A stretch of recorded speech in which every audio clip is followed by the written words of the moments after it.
योभन्दा अघि चुनावको बेलामा तपाईहरुलाई भेट्न नेताहरू आउँथे। नेताहरू आएर भाषण दिन्थे अनि चुनाव जितेर गएपछि 5 वर्ष हराउँथे है। गफ गरेको हैन। म पनि चुनावको बेलामा आइपुगेको छु। भारतीय जनता पार्टीले मलाई खरसाङ विधानसभा समष्टिको निम्ति उम्मेदवारको रूपमा चयन गरेको छ। म स्वयं भोटमा उठेको छु। तर म यहाँ आज नेता भएर आएको छुइनँ। म यहाँ तपाईहरुको छोरा, तपाईहरुको भतिज, तपाईहरुको भाइ, तपाईहरुको दाजु भएर आएको छु। अनि जितेर गएर पनि म नेता हुँदिन। तपाईहरुको छोरा, भाइ, दाजु, यस्तै भतिज के भएर भानिज भएरै बस्छु। तपाईहरुसँगै बस्छु। किनभने मैले जीवनमा राजनीति भनेको छलकपटको खेल हो। मैले जीवनमा कहिले छलकपट गरिनँ। 17 को आन्दोलनदेखि तपाईहरुले मेरो नाम सुन्नु भएको हो। 19 मा तपाईहरुले मेरो नाम सुन्नुभयो। मैले आजसम्म जति पनि बोले तपाईहरु जसैगरी विज्ञप्ति हेर्नु भएको छ। केवल अनि केवल सत्य कुरा बोलेर मैले राजनीति गरेको छु। जीवनमा ढाँट्न जानेको छुइनँ। म एउटा साहित्य लेख्ने साहित्यकार हो, कथाकार हो, कवि हो। भित्र दुखेको कुराहरू नै मेरो कथाहरूमा लेखेको हुन्छु। जनताले भोगेको कुराहरू नै मैले कविताहरूमा लेखेको हुन्छु। म जे लेख्छु म त्यस्तै नै बाँच्न चाहन्छु। म धन कमाउनको निम्ति राजनीतिमा आएको होइन। जीवनमा धेरै काम गरियो। अब एउटा उमेरमा पुगेँ। नातिनीको धनी पनि भएँ। अब म यो उमेरमा आएर मलानी कमाउन चाहन्छु। मर्ने बेलामा जति धेरै मलानी आउँछन् मरेपछि म उति नै धनी हो भन्ने मलाई लाग्छ। त्यसले गर्दा मलानी कमाउनुको लागि त राम्रो काम गर्नु पर्यो नि हैन। म राम्रो काम गरेरै जान्छु।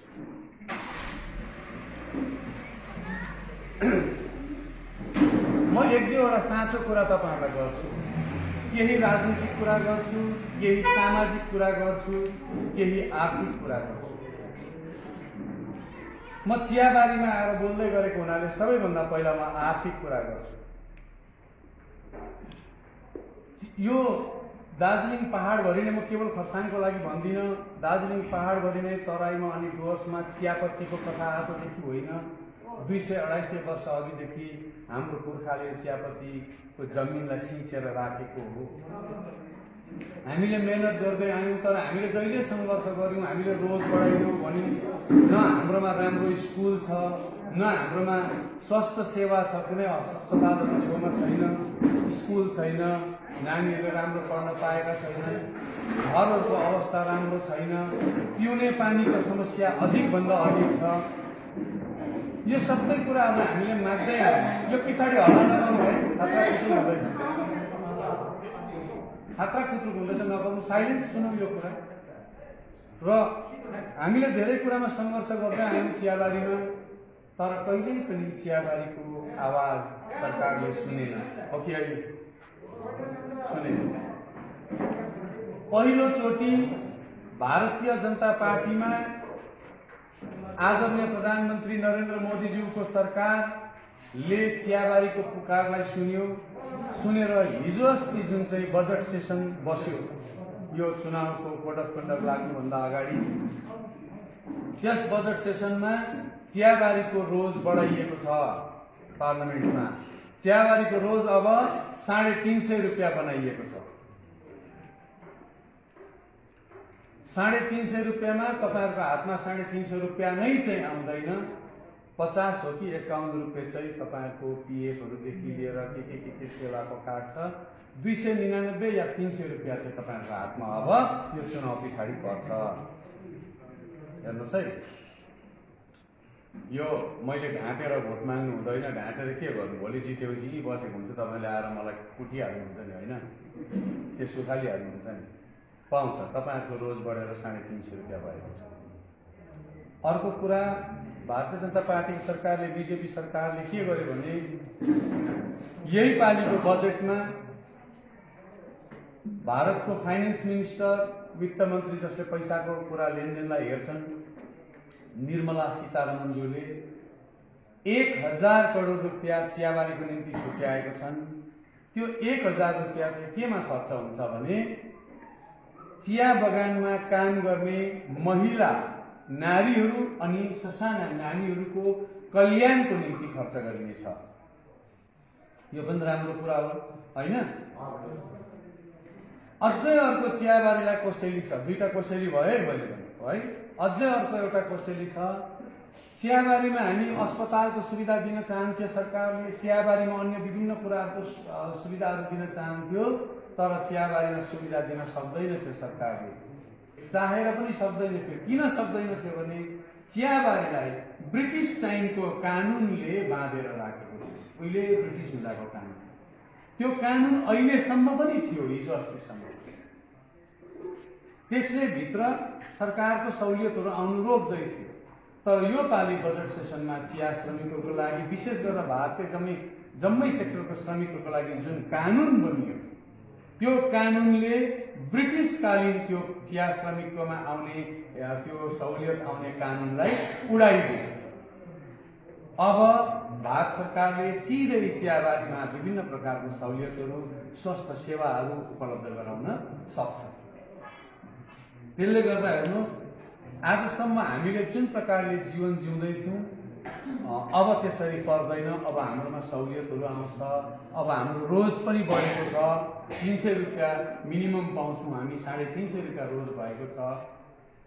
अनि त्यो 1000 करोड महिला अनि नानीहरूले कल्याणकारी योजनाहरू पनि पाउनेछन्। यी त भए चियाबारीसँग सम्बन्धित कुराहरू, सबै कुरा राम्रै छन् होइन है? यी त भए चियाबारीसँग सम्बन्धित कुराहरू। अब केही विकासको कुराहरूमा जाउँ हामी। यहाँ खरसाङकै एकजना नेताले अहिले जिटिए चलाउँदैछन् र विकास विकास विकास भन्दै बोल्दैछन्। तर विकास चाहिँ कस्तो छ भने यो मुहान चाहिँ कति किलोमिटर टाढो छ भने मुहान हुन्छ नि त कहीँ, कसैले भने 4 किलोमिटर टाढो छ, कसैले भने 6 किलोमिटर टाढो छ, कसैले भने 10 किलोमिटर टाढो छ। पानी ल्याउन नसक्नेहरूले विकासको होइन। त्यसले गर्दा भारतीय जनता पार्टीले त थुप्रै घोषणाहरू गरेको छ जनतालाई, पाहाडको जनतालाई यो दिन्छु भनेर। त्यो घोषणाहरूभन्दा पर पनि म स्वयं एउटा उम्मेदवारको हैसियतले मैले प्रायोरिटी सेक्टरमा राखेको कुराहरू तपाईँलाई घोषणा गर्दैछु। पहिलो प्राथमिकता भोलि विधायक बनेको खण्डमा म पिउने पानीको समस्या हल गरेर दिन्छु। सबभन्दा पहिला खरसाङ, यो सम्पूर्ण खरसाङ क्षेत्र जति पनि छ त्यहाँ पिउने पानीको समस्यालाई कसरी हल गर्न सकिन्छ भन्ने कुरामा म काम गर्छु। दोस्रो, यहाँ गाउँ बस्तीको चिया बगानको त टाढाको कुरा, खरसाङ बजारमै पनि आज रोगीहरूको लागि बाँच्ने उपाय छैन, अस्पतालको सेवा राम्रो छैन हो। अनि सिलगढी जानुपर्दा, नरसिंहमा जानुपर्दा पहिला 80 लाख डिपोजिट गर, अन्त मात्रै हेर्छु भन्छ। हामी श्रमिकहरूले त्यो पैसा कहाँबाट होइन? मान्छेको जिउनु पाउने अधिकार, स्वस्थ रहनु पाउने अधिकार पनि प्राथमिक अधिकार भएकोले गर्दा मैले दोस्रो प्राथमिकता खरसाङवासीको लागि स्वास्थ्य सेवालाई दिन्छु। अब फेरि के खरसाङमा सबै प्रकारको उपचार हुनुपर्छ, त्यो हामी सुनिश्चित गर्नेछौँ। भारतीय जनता पार्टी सरकारले त्यो सुनिश्चित गर्नेछ। अर्को कुरा, यही स्वास्थ्यको कुरामा गर्नुपर्दा हेर्नुहोस्, नरेन्द्र मोदीको सरकारले, आदरणीय प्रधानमन्त्रीको सरकारले प्रत्येक परिवारलाई 5 लाख रुपियाँको बिमा गर्ने योजना बनायो, आयुष्मान भारत योजना। तर यो ममता ब्यानर्जीको सरकारले त्यो योजना यहाँ लागू हुन दिएन। स्वास्थ्य साथी भनेर घरद्वारै सरकार भनेर आयो, त्यो कार्ड लिएर जानुहोस्, कहीँ पनि उपचार हुँदैन। त्यो कार्ड बोकेर खुल्दै मान्छे मरेको कुरा पनि तपाईँलाई समाचार पत्रमा पढाउँदैन।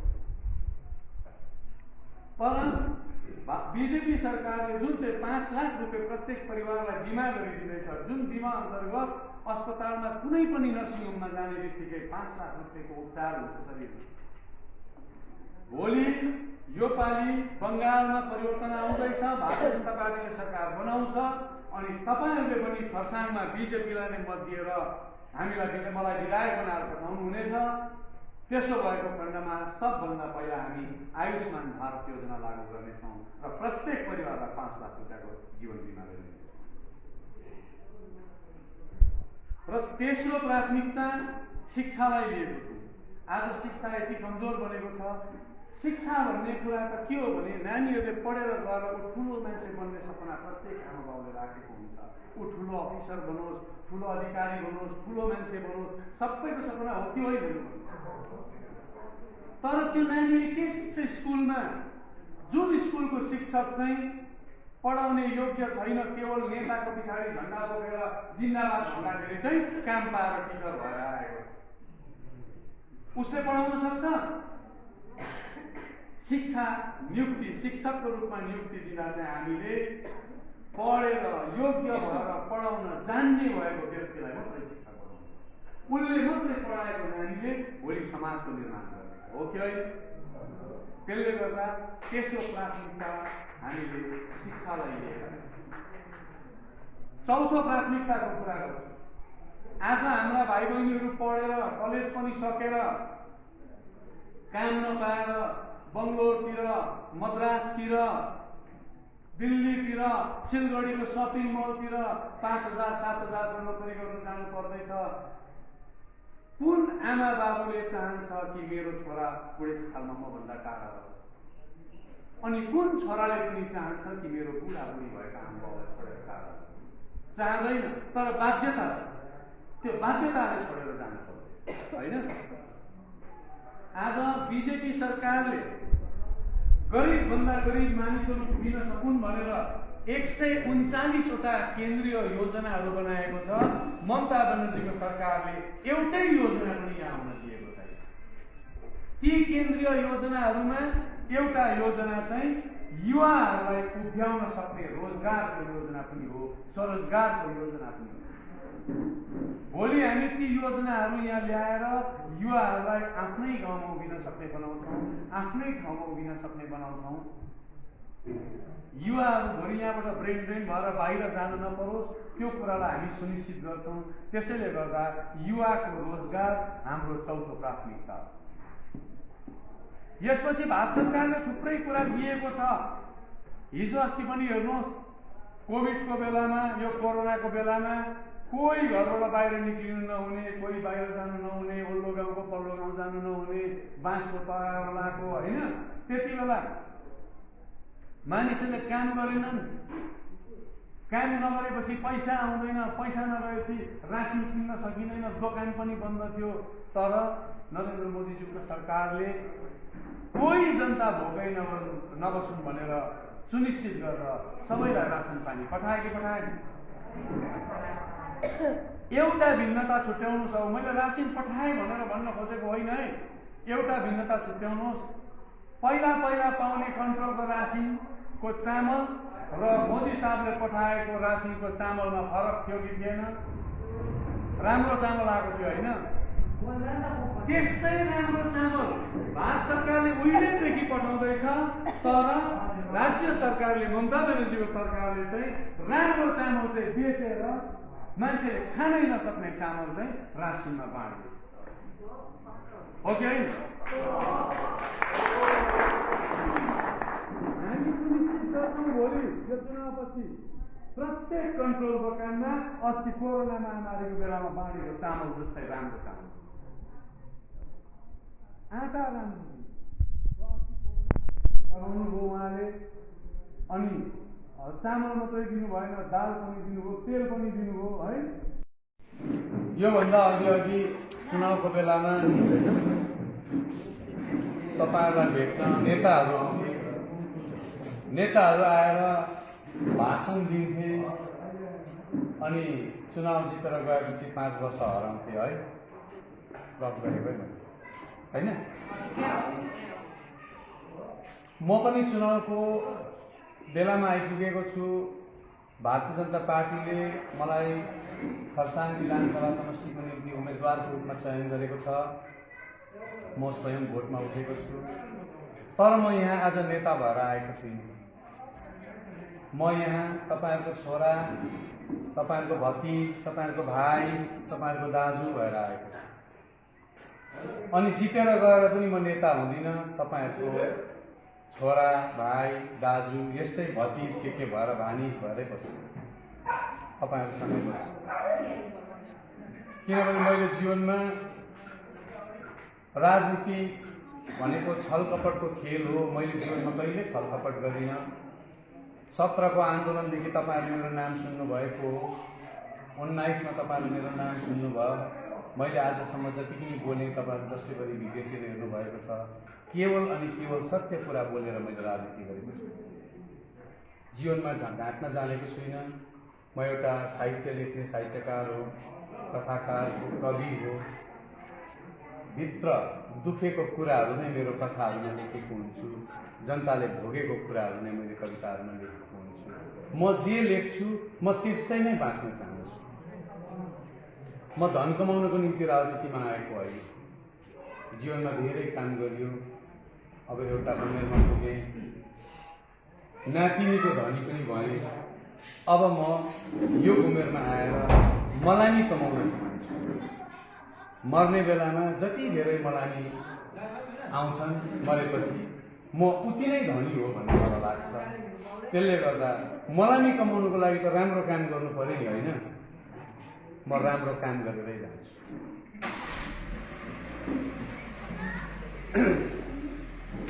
म एक दुईवटा साँचो कुरा तपाईँहरूलाई गर्छु। केही राजनीतिक कुरा गर्छु, केही सामाजिक कुरा गर्छु, केही आर्थिक कुरा गर्छु। म चियाबारीमा आएर बोल्दै गरेको हुनाले सबैभन्दा पहिला म आर्थिक कुरा गर्छु। यो दार्जिलिङ पहाडभरि नै, म केवल खरसाङको लागि भन्दिनँ, दार्जिलिङ पहाडभरि नै तराईमा अनि डुवर्समा चियापत्तीको कथा आजदेखि होइन, 200-250 वर्ष अघिदेखि हाम्रो पुर्खाले चियापत्तीको जमिनलाई सिंचेर राखेको हो। हामीले मेहनत गर्दै आयौँ, तर हामीले जहिले सङ्घर्ष गऱ्यौँ, हामीले रोज बढाइदियौँ भन्यौँ, न हाम्रोमा राम्रो स्कुल छ, न हाम्रोमा स्वास्थ्य सेवा छ, कुनै अस्पतालहरू छेउमा छैन, स्कुल छैन, नानीहरूले राम्रो पढ्न पाएका छैनन्, घरहरूको अवस्था राम्रो छैन, पिउने पानीको समस्या अधिकभन्दा अधिक छ। यो सबै कुराहरू हामीले माग्दै आयौँ। यो पछाडि हल्ला नगर्नु है, खात्रा खुत्रुक हुँदैछ, नगर्नु, साइलेन्स सुनौँ यो कुरा। र हामीले धेरै कुरामा सङ्घर्ष गर्दै आयौँ चियाबारीमा, तर कहिल्यै पनि चियाबारीको आवाज सरकारले सुनेन, हो कि होइन? सुनेन। पहिलोचोटि भारतीय जनता पार्टीमा आदरणीय प्रधानमन्त्री नरेन्द्र मोदीज्यूको सरकारले चियाबारीको पुकारलाई सुनेर हिजो अस्ति जुन चाहिँ बजेट सेसन बस्यो, यो चुनावको कोड अफ कन्डक्ट लाग्नुभन्दा अगाडि, त्यस बजेट सेसनमा चियाबारीको रोज बढाइएको छ। पार्लियामेन्टमा चियाबारीको रोज अब 350 रुपियाँ बनाइएको छ। 350 रुपियाँमा तपाईँहरूको हातमा 350 रुपियाँ नै चाहिँ आउँदैन, 50 हो कि 51 रुपियाँ चाहिँ तपाईँहरूको पिएफहरूदेखि लिएर के सेवाको काट्छ। 299 या 300 रुपियाँ चाहिँ तपाईँहरूको हातमा अब यो चुनाव पछाडि पर्छ। हेर्नुहोस् है, यो मैले ढाँटेर भोट माग्नु हुँदैन। ढाँटेर के गर्नु? भोलि जितेपछि यहीँ बसेको हुन्छ, तपाईँले आएर मलाई कुटिहाल्नुहुन्छ नि, होइन? त्यसो खालिहाल्नुहुन्छ नि। पाउँछ, तपाईँहरूको रोज बढेर 350 रुपियाँ भएको छ। अर्को कुरा, भारतीय जनता पार्टी सरकारले, बिजेपी सरकारले के गर्यो भने, यही पालिको बजेटमा भारतको फाइनेन्स मिनिस्टर, वित्त मन्त्री जसले पैसाको कुरा लेनदेनलाई हेर्छन्, निर्मला सीतारमणज्यूले 1000 करोड रुपियाँ चियाबारीको निम्ति छुट्याएको छन्। त्यो 1000 रुपियाँ चाहिँ केमा खर्च हुन्छ भने, चिया बगानमा काम गर्ने महिला नारीहरू अनि ससाना नानीहरूको कल्याणको निम्ति खर्च गरिनेछ। यो पनि राम्रो कुरा हो, होइन? अझै अर्को चियाबारीलाई कोसेली छ, 2टा कोसेली भयो है मैले भनेको, है? अझै अर्को एउटा कोसेली छ। चियाबारीमा हामी अस्पतालको सुविधा दिन चाहन्थ्यो सरकारले, चियाबारीमा अन्य विभिन्न कुराहरूको सुविधाहरू दिन चाहन्थ्यो, तर चियाबारीमा सुविधा दिन सक्दैन थियो सरकारले। चाहेर पनि सक्दैन थियो। किन सक्दैन थियो भने चियाबारीलाई ब्रिटिस टाइमको कानुनले बाँधेर राखेको थियो। उहिले ब्रिटिस हुँदाको कानुन, त्यो कानुन अहिलेसम्म पनि थियो, हिजो अस्तिसम्म। त्यसले भित्र सरकारको सहुलियतहरू आउनु रोक्दै थियो। तर यो पालि बजेट सेसनमा चिया श्रमिकहरूको लागि, विशेष गरेर भारतकै जम्मै सेक्टरको श्रमिकहरूको लागि जुन कानुन बनियो, त्यो कानुनले ब्रिटिसकालीन त्यो चिया श्रमिककोमा आउने त्यो सहुलियत आउने कानुनलाई उडाइदियो। अब भारत सरकारले सिधै चियाबारीमा विभिन्न प्रकारको सहुलियतहरू, स्वास्थ्य सेवाहरू उपलब्ध गराउन सक्छ। त्यसले गर्दा हेर्नुहोस्, आजसम्म हामीले जुन प्रकारले जीवन जिउँदै थियौँ अब त्यसरी पर्दैन। अब हाम्रोमा सहुलियतहरू आउँछ। अब हाम्रो रोज पनि बढेको छ। 300 रुपियाँ मिनिमम पाउँछौँ हामी, 350 रुपियाँ रोज भएको छ। अनि त्यो 1000 करोड महिला अनि नानीहरूले कल्याणकारी योजनाहरू पनि पाउनेछन्। यी त भए चियाबारीसँग सम्बन्धित कुराहरू। सबै कुरा राम्रै छन् होइन है? यी त भए चियाबारीसँग सम्बन्धित कुराहरू। अब केही विकासको कुराहरूमा जाउँ हामी। यहाँ खरसाङकै एकजना नेताले अहिले जिटिए चलाउँदैछन् र विकास विकास विकास भन्दै बोल्दैछन्। तर विकास चाहिँ कस्तो छ भने धेरैवटा गाउँमा डुले, यो गाउँमा कस्तो छ कोही प्राय गाउँमा नै सिक्किम। यो मुहान चाहिँ कति किलोमिटर टाढो छ भने मुहान हुन्छ नि त, कसैले भने 4 किलोमिटर टाढो छ, कसैले भने 6 किलोमिटर टाढो छ, कसैले भने 10 किलोमिटर टाढो छ। पानी ल्याउन नसक्नेहरूले विकासको होइन। त्यसले गर्दा भारतीय जनता पार्टीले त थुप्रै घोषणाहरू गरेको छ जनतालाई, जनतालाई यो दिन्छु भनेर। त्यो घोषणाहरूभन्दा पर पनि म स्वयं एउटा उम्मेदवारको हैसियतले मैले प्रायोरिटी सेक्टरमा राखेको कुराहरू तपाईँलाई घोषणा गर्दैछु। पहिलो प्राथमिकता भोलि विधायक बनेको खण्डमा म पिउने पानीको समस्या हल गरेर दिन्छु। सबभन्दा पहिला खरसाङ, यो सम्पूर्ण खरसाङ क्षेत्र जति पनि छ त्यहाँ पिउने पानीको समस्यालाई कसरी हल गर्न सकिन्छ भन्ने कुरामा म काम गर्छु। दोस्रो, यहाँ गाउँ बस्तीको चिया बगानको त टाढाको कुरा, खरसाङ बजारमै पनि आज रोगीहरूको लागि बाँच्ने उपाय छैन, अस्पतालको सेवा राम्रो छैन हो। अनि सिलगढी जानुपर्दा, नरसिंहमा जानुपर्दा पहिला 80 लाख डिपोजिट गर अन्त मात्रै हेर्छु भन्छ। हामी श्रमिकहरूले त्यो पैसा कहाँबाट होइन? मान्छेको जिउनु पाउने अधिकार, स्वस्थ रहनु पाउने अधिकार पनि प्राथमिक अधिकार भएकोले गर्दा मैले दोस्रो प्राथमिकता खरसाङवासीको लागि स्वास्थ्य सेवा दिन्छु। अब फेरि के खरसाङमा सबै प्रकारको उपचार हुनुपर्छ, त्यो हामी सुनिश्चित गर्नेछौँ। भारतीय जनता पार्टी सरकारले त्यो सुनिश्चित गर्नेछ। अर्को कुरा, यही स्वास्थ्यको कुरामा गर्नुपर्दा हेर्नुहोस्, नरेन्द्र मोदीको सरकारले, आदरणीय प्रधानमन्त्रीको सरकारले प्रत्येक परिवारलाई 5 लाख रुपियाँको बिमा गर्ने योजना बनायो, आयुष्मान भारत योजना। तर यो ममता ब्यानर्जीको सरकारले त्यो योजना यहाँ लागू हुनु दिएन। स्वास्थ्य साथी भनेर घरद्वारै सरकार भनेर आयो, त्यो कार्ड लिएर जानुहोस् कहीँ पनि उपचार हुँदैन। त्यो कार्ड बोकेर घुम्दै मान्छे मरेको कुरा पनि तपाईँलाई समाचार पत्रमा पढाउँदैन। तर बीजेपी सरकारले जुन चाहिँ 5 लाख रुपियाँ प्रत्येक परिवारलाई बिमा गरिदिँदैछ, जुन बिमा अन्तर्गत अस्पतालमा कुनै पनि नर्सिङ होममा जाने बित्तिकै 5 लाख रुपियाँको उपचार हुन्छ शरीरमा। भोलि यो पालि बङ्गालमा परिवर्तन आउँदैछ, भारतीय जनता पार्टीले सरकार बनाउँछ अनि तपाईँहरूले पनि खरसाङमा बीजेपीलाई नै मत दिएर हामीलाई, मलाई विधायक बनाएर पठाउनु हुनेछ। त्यसो भएको खण्डमा सबभन्दा पहिला हामी आयुष्मान भारत योजना लागू गर्नेछौँ र प्रत्येक परिवारलाई 5 लाख रुपियाँको जीवन बिमा गरिनेछौँ। र तेस्रो प्राथमिकता शिक्षालाई लिएको छु। आज शिक्षा यति कमजोर बनेको छ। शिक्षा भन्ने कुरा त के हो भने नानीहरूले पढेर गएर ठुलो मान्छे बन्ने सपना प्रत्येक आमा बाउले राखेको हुन्छ। ऊ ठुलो अफिसर बनोस्, ठुलो अधिकारी बनोस्, ठुलो मान्छे बनोस्, सबैको सपना हो कि होइन? तर त्यो नानीले के सिक्छ स्कुलमा? जुन स्कुलको शिक्षक चाहिँ पढाउने योग्य छैन, केवल नेताको पछाडि झन्डा बोकेर जिन्दाबाद भन्दाखेरि चाहिँ काम पाएर टिचर भएर आएको उसले पढाउन सक्छ? शिक्षा नियुक्ति, शिक्षकको रूपमा नियुक्ति दिँदा चाहिँ हामीले पढेर योग्य भएर पढाउन जान्ने भएको व्यक्तिलाई मात्रै शिक्षा पढाउनु, उसले मात्रै पढाएको नानीले भोलि समाजको निर्माण गर्नेछ, हो कि होइन? त्यसले गर्दा तेस्रो प्राथमिकता हामीले शिक्षालाई लिएर। चौथो प्राथमिकताको कुरा गर्छु।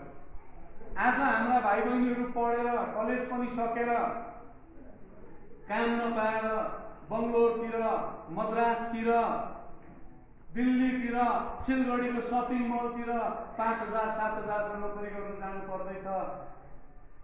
कुन आमा बाबुले चाहन्छ कि मेरो छोरा बुढेसकालमा मभन्दा टाढा रहोस्? अनि कुन छोराले पनि चाहन्छ कि मेरो बुढाबुढी भएका आमा बाबुलाई छोडेर टाढा रहोस्? चाहँदैन, तर बाध्यता छ। त्यो बाध्यताले छोडेर जानु पर्छ, होइन? आज बीजेपी सरकारले गरिबभन्दा गरिब मानिसहरू पुगिन सकुन् भनेर 139वटा केन्द्रीय योजनाहरू बनाएको छ। ममता बनर्जीको सरकारले एउटै योजना पनि यहाँ हुन दिएको छैन। ती केन्द्रीय योजनाहरूमा एउटा योजना चाहिँ युवाहरूलाई उभ्याउन सक्ने रोजगारको योजना पनि हो, स्वरोजगारको योजना पनि हो। भोलि हामी ती योजनाहरू यहाँ ल्याएर युवाहरूलाई आफ्नै गाउँमा उभिन सक्ने बनाउँछौँ, आफ्नै ठाउँमा उभिन सक्ने बनाउँछौँ। युवाहरू भोलि यहाँबाट ब्रेन भएर बाहिर जानु नपरोस्, त्यो कुरालाई हामी सुनिश्चित गर्छौँ। त्यसैले गर्दा युवाको रोजगार हाम्रो चौथो प्राथमिकता हो। यसपछि भारत सरकारले थुप्रै कुरा दिएको छ। हिजो अस्ति पनि हेर्नुहोस्, कोभिडको बेलामा, यो कोरोनाको बेलामा कोही घरबाट बाहिर निक्लिनु नहुने, कोही बाहिर जानु नहुने, ओल्लो गाउँको पल्लो गाउँ जानु नहुने, बाँसको तगाएर लाएको, होइन? त्यति बेला मानिसहरूले काम गरेनन्। काम नगरेपछि पैसा आउँदैन, पैसा नगएपछि रासिन किन्न सकिँदैन, दोकान पनि बन्द थियो। तर नरेन्द्र मोदीजीको सरकारले कोही जनता भोकै नबसुन् भनेर सुनिश्चित गरेर सबैलाई रासन पानी पठाए कि पठाएन? एउटा भिन्नता छुट्याउनुहोस्। अब मैले रासिन पठाएँ भनेर भन्न खोजेको होइन है, एउटा भिन्नता छुट्याउनुहोस्। पहिला पाउने कन्ट्रोलको रासिनको चामल र मोदी साहबले पठाएको रासिनको चामलमा फरक थियो कि थिएन? राम्रो चामल आएको थियो, होइन? त्यस्तै राम्रो चामल भारत सरकारले उहिलेदेखि पठाउँदैछ। तर राज्य सरकारले, ममता बनर्जीको सरकारले चाहिँ राम्रो चामल चाहिँ बेचेर मान्छेले खानै नसक्ने चामल चाहिँ रासिनमा बाँड्दैछ, हो कि होइन? हामी सुनिश्चित गर्छौँ भोलि यो चुनावपछि प्रत्येक कन्ट्रोल दोकानमा अस्ति कोरोना महामारीको बेलामा बाँडेको चामल जस्तै राम्रो चामल, आटा राम्रो बनाउनुभयो उहाँले। अनि चामल मात्रै दिनु भएन, दाल पनि दिनुभयो, तेल पनि दिनुभयो, है? माउन्ट कनिफर स्वीट्स एन्ड स्पाले अब बिहे, बटुल, पार्टी वा कुनै उत्सव मनाउन परे दरबार ब्याङ्क्वेट हल अनि बोट रुमको व्यवस्था गरिदिएको छ। हल अत्यन्तै फराकिलो भएकोले सुविस्तासँग आफ्नो उत्सव मनाउन सक्नुहुनेछ। भीडभाडको सामना गर्नु पर्दैन। 3000 र 1000 स्क्वायर फिटको यस हलको उपयोग दर ₹399 देखि सुरु गरिएको छ। सम्पर्क ठेगाना mount conifer suites and spa, 5 doctor SM Das road, opposite ring mall, Darjeeling.